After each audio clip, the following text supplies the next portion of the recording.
Ma'am मला HTML येतं, CSS येतं, पायथन पण येतं आणि जावा पण येतं. ओके, म्हणजे तुला टेक्नॉलॉजीस इंट्रोड्यूस आहे की त्याचा सिंटॅक्स कसा असतो, त्याच्यामध्ये कोडिंग कसं केलं जातं वगैरे. बरं ठीक आहे, पण तुला ती आयडिया आहे का इंटर्नशिप म्हणजे नेमकं काय असतं ते? नाही.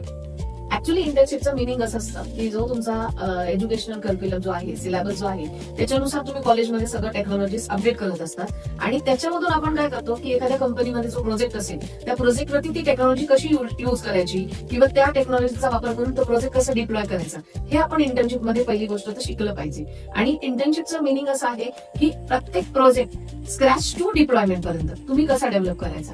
सो माझं तुला असं सजेशन असेल की सगळ्यात पहिलं तू तुझे टेक्नॉलॉजी व्हेरीफाय कर की तुला सपोज वेब डेव्हलपमेंट आहे, वेब डेव्हलपमेंट मध्ये तुला किती प्रकारचं नॉलेज येते, म्हणजे तू फ्रंट एंड मध्ये काम करू शकतो का, तुला कलर कॉम्बिनेशन, ग्राफिक्स, थोडासा आर्टिस्ट व्ह्यू और फॉन्ट वगैरे जर तुला आवडत असेल तर तू फ्रंट एंड मध्ये छान काम करू शकतो.